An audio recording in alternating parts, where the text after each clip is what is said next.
የኢራን አምስቱ አደገኛ የበቀል በትሮች ታወቁ። ቴሄራን ተዘጋጅታበታለች።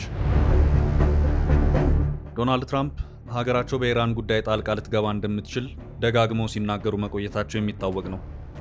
አወዛጋቢው ፕሬዝዳንት በተደጋጋሚ ጊዜ ዋሽንግተን የሁነኛ ወዳጇን እስራኤል ተቀላቅላ በቴሄራን ላይ ጥቃት ልትሰነዝር እንደምትችልም ሲናገሩ ሰንብተዋል። ዋሽንግተን በሳውዲ አረቢያ፣ በተባበሩት አረብ ኤምሬትስ እና ጆርዳን ያላትን ሰራዊት ጨምሮ ነውጥ በማያጣው የመካከለኛው ምስራቅ የሚገኘውን 40 ሺህ ጦር ሰራዊት ለነገሮች ዝግጁ ሆኖ እንዲጠባበቅ ማዘዟንም መረጃዎች ያመለክታሉ።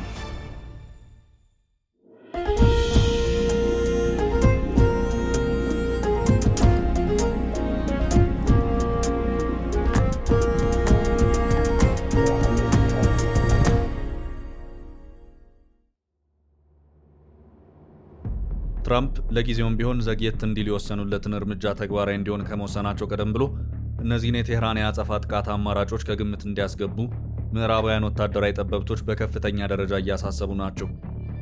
የመጀመሪያው አሜሪካ በጥቃቱ ከተሳተፈች ከኢራን ዘንድ ሊገጥማት የሚችለው የሚሳኤል ያውም ደግሞ የባሊስቲክ ሚሳኤል ጥቃት ነው። ቴህራን ሰሞነኛውን የእስራኤል ጥቃት ተከትሎ በቴል አቪቭ የተለያዩ ከተሞችና አካባቢዎች ያስወነጨፈችው የሚሳኤል ማዕበል ለአሜሪካ ትልቅ ማሳሰቢያ ሊሆናት የሚችል ነው። የአሜሪካ የስለላ መስሪያ ቤት ሰዎችም ከኢራን በኩል በመካከለኛው ምስራቅ የአሜሪካ የጦር ሰፈሮች ላይ ጥቃት ሊሰነዘር እንደሚችል በተለያየ መንገድ ስጋታቸውን መግለጽ ከጀመሩ ቀናት ተቆጥረዋል። አሜሪካ በመካከለኛው ምስራቅና በዛ ዙሪያ ባለው ቀጠና ከ20 የማያንሱ የጦር ሰፈሮች ያሏት ሀገር ናት። ከእነዚህ ውስጥ አብዛኞቹ ሲጅል-2 በሚሰኙና 2000 ኪሎ ሜትር በሚሸፍኑት ባሊስቲክ ሚሳይሎች የጥቃት ኢላማ ውስጥ ናቸው። በዚህ የጥቃት ዝርዝር ውስጥ በኢራቅና ሶሪያ የሚገኙ የአሜሪካ የጦር ሰፈሮች ቀዳሚ ኢላማ የሚሆኑበት እድል አለ። ከዛም የቴህራን ሚሳይሎች ፊታቸውን በአረብ ሀገራት ወዳሉ ሌሎች የጦር ሰፈሮች ያዞራሉ ተብሎ ይገመታል።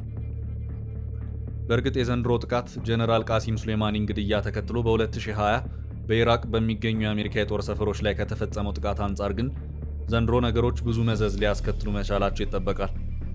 ከዛ በተጨማሪም ዋሽንግተን ወደ መካከለኛው ምስራቅ ያንቀሳቀሰቻቸው 2 ግዙፍ የአውሮፕላን ተሸካሚ መርከቦች የኢራን የአጸፋ ጥቃት ኢላማ መሆናቸው አይቀሬ እንደሆነ የሚናገሩ አሉ። ቀስ በቀስ ወደ መካከለኛው ምስራቅ እንዲዘዋወሩም ተደርጓል። በኢራቅ ያሉ የአሜሪካ የጦር ሰፈሮች በፓትሪዮት የአየር መከላከያ ስርዓት እየተጠበቁ መሆናቸውም ታውቋል። ከዛ ውጪም ባለፉት ወራት በደቡብ ኮሪያ ያሉ ፓትሪዮት ሚሳኤል ማክሸፊያዎች ባህሬን ወዳለው የአየር መከላከያ መጥተው እንዲተከሉ የአሜሪካ ወታደራዊ አዛዦች ማዘዛቸውን ዘገባዎች አመልክተዋል። በእርግጥ ኢራን በብዙ ቁጥር ባሊስቲክ ሚሳኤሎችን የምታስወነጭፍ ከሆነ በእስራኤል እንደታየው የመከላከያ ስርዓቶቹን በማደናገር ጉዳት ማስከተሉ አይቀር ይሆናል። ነገር ግን በሰሞነኛው ወደ እስራኤል በተሰነዘረ ጥቃት የተነሳ የእስራኤል የሚሳኤል አቅም ተዳክሟል ተብሎ መታመኑ በአካባቢው ላለ የአሜሪካ ጦር ስምሪት የራስ መተማመኑን ከፍ እንደሚያደርግለት ተገምቷል። ባለፉት ቀናት ኢራን በመቶዎች የሚቆጠሩ ሚሳኤሎችን ስታስወነጭፍ መሰንበቷ የሚሳኤል አቅሟን በተወሰነ ደረጃ ማዳከሙ እርግጥ እንደሆነም ብዙዎች እየተናገሩ ይገኛል። በመጀመሪያ ጊዜያት በመቶዎች ቁጥር ይወነጨፍ የነበረው የኢራን ሚሳኤል አሁን ላይ በተወሰነ ቁጥር የሚወነጨፍበት ደረጃ መድረሱም ለእውነቱ አስረጂ ተደርጎ የሚቀርብ ነው። እስራኤል በሰሞነኛው ጥቃት የአቅርቦት መስመሮችን ሆነ ብላ ማጥቃቷ በኢራን የሚሳኤል ምርት ላይ ክፍተት መፍጠሩም አይቀሬ ይመስላል። ፋቢያን ሆፍማን የሚሰኙት የሚሳኤል ጉዳዮች ባለሙያ ስለዚህ ጉዳይ ሲናገሩም ኢራን በሚሳኤል በኩል ገደብ ውስጥ ናት። ኢራን ከፍተኛ ጉዳት የምታደርስበት ሁኔታ እጅግ በጣም የጠበበ ነው። ከዛ በተጨማሪ የአሜሪካ መሰረተ ልማቶችን መምታት አሜሪካኖቹ ወደ ጥቃቱ እንዲቀላቀሉ የሚያደርግ ከፍተኛ ዋጋ የሚያስከፍል ነገር መሆኑ ነገሩን አክሳሪ ሊያደርገው ይችላል። እናም እንደዚህ አይነቱ ነገር ግዙፍ ነገሮችን የማሰብ ነገር ይጠይቃል ብዬ አስባለሁ ብለዋል።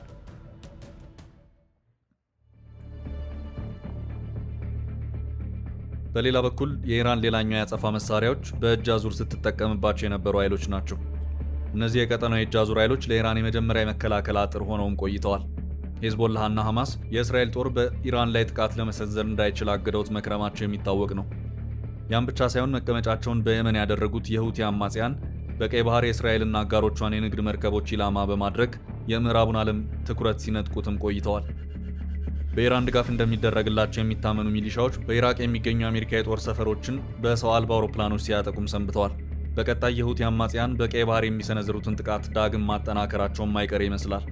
ትራምፕ በቡድኑ ላይ ተደጋጋሚ ጥቃት ከሰነዘሩና ስምምነት ላይ ከተደረሰ በኋላ ሁቲዎች ለተወሰነ ጊዜ ጥቃታቸውን አቁመው እንደነበር አይዘነጋም።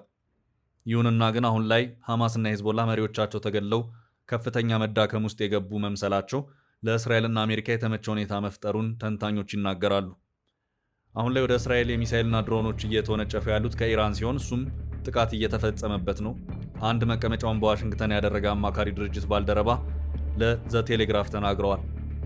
በቴህራን ላይ ከአሜሪካ ዘንድ ጥቃት ከተፈጸመ ሶስተኛው የኢራን የበቀል መሳሪያ የሆርሙዝ ሰርጥ መሆኑ የሚያጠያይቅ አይደለም። በአረብ ባህረ ሰላጤና በፐርሺያን ገልፍ መካከል የሚገኘው ምዕራባዊ ስፍራ የቴህራን ተጽዕኖ ቁልፍ ስፍራ ነው ማለት ይቻላል። የትኛውም ሀገር ከነዳጅ በላይ ሊጎዳ የሚችል ነገር ማግኘት የሚቸግር ሲሆን ይህ በኦማንና ኢራን መካከል የሚገኘው ጠባብ የውሃ መተላለፊያ የዓለም ሲሶ ነዳጅና ጋዝ የሚተላለፍበት ነው። እስላማዊቷ ሪፐብሊክ ኢራን ይህን በአካባቢ የሚገኝ ብቸኛ የውሃ መተላለፊያ ስፍራ በመዝጋት በቀጠናው ላይ የባህር እንቅስቃሴ እንዳይኖር ማድረግ ትችላለች። የአሜሪካ ግዙፍ የአውሮፕላን ተሸካሚ መርከብ ወደ አካባቢው እንዲንቀሳቀስ የተደረገው ከዚሁ ስጋት ጋር በተያያዘ መሆኑም የሚታወቅ ነው።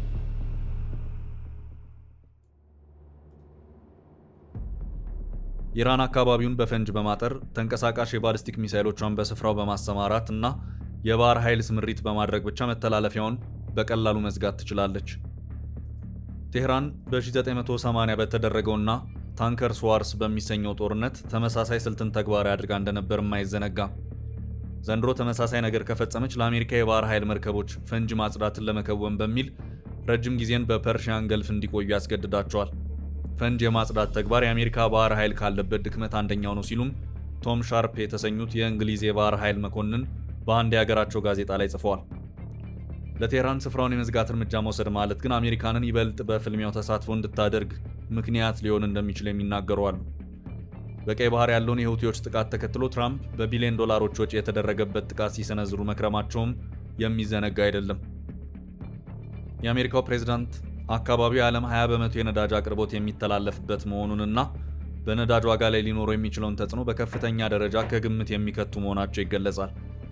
ከዛ አንጻር መተላለፊያውን ለመዝጋት የሚደረግን ማንኛውም ሙከራ ለማስቆምና አካባቢውን ለመርከብ እንቅስቃሴ ክፍት ለማድረግ የትኛውንም እርምጃ ሊወስዱ የሚችሉበት እድል አለ።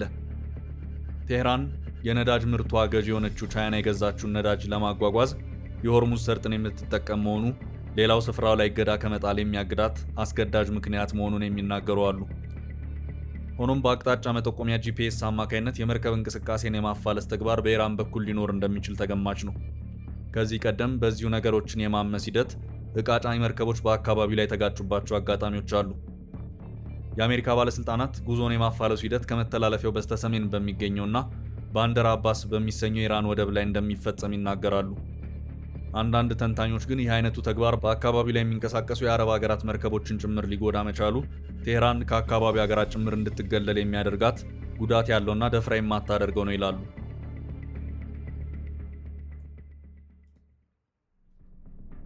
ይህ በእንዲህ እንዳለ አራተኛው የኢራን ከባዱ የአጸፋ መሳሪያ ተደርጎ የሚገለጸው ከነዳጅ ማውጫዎች ጋር የሚገናኝ ነው።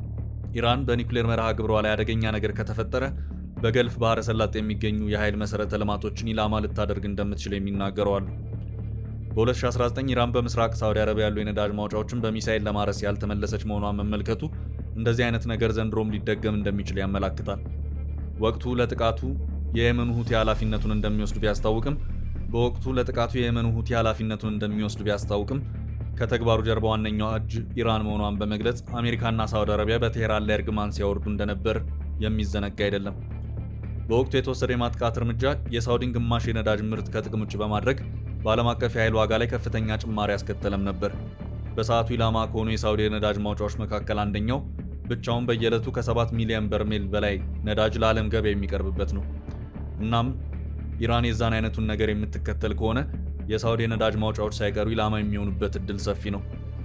ከዛ በተጓዳኝ የሳውዲ አረቢያና የተባበሩት አረብ ኤምሬትስ የተፈጥሮ ጋዝ ተርሚናሎች ብሎም በቀጠናው የሚተላለፉ ነዳጅ ጫኝ መርከቦች የኢራን የጥቃት ኢላማ የሚሆኑበት እድል አለ። በ2019 በአካባቢው ላይ የተቀበረ ፈንጅ ነዳጅ ጫኝ መርከቦች ላይ ጉዳት ማድረሱ መዘገቡ አይዘነጋም። በወቅቱ ለድርጊቱ ኃላፊነት የወሰደ ባይኖርም የምዕራባውያን ባለስልጣናት ጣት የተቀሰረው በኢራን ላይ ነበር። በመጨረሻ ከአሜሪካ ዘንድ በወቅታዊ ግጭት ጣልቃ መግባት ሊያስከትል የሚችለው ነገር ከሳይበር ጥቃት ጋር የተገናኘ አጸፋ ነው። ላለፉት ዓመታት ኢራንና በቀጠናው ያሉ የእጅ አዙር አጋሮቿ በእስራኤል ላይ ማብቂያ የሌላቸው የሳይበር ጥቃቶችን ሲፈጽሙ የቆዩ ናቸው። መረጃዎችን የማጥፋትን ጨምሮ ብዙ አይነት የኮምፒውተር ጥቃት እርምጃዎች መወሰዳቸውንም መረጃዎች ይጠቁማሉ። የአሜሪካ መንግስት ጭምር ወሳኝ መሰረተ ልማቶችን ኢላማ የሚያደርጉ የኢራን የኮምፒውተር ጥቃት ፈጻሚዎችን ለጠቆመው ወረታ እንደሚከፍል የገለጸባቸው አጋጣሚዎች አሉ። ይህ በእንዲህ እንዳለ የተወሰኑ የዘርፉ ባለሙያዎች ግን በዚህ የጦርነትና የወከባ ሰዓት ኢራን የሳይበር ጥቃት የምትፈጽምበት እድል አነስተኛ እንደሆነ በመናገር ስጋቱን እያቃለሉት ይገኛሉ።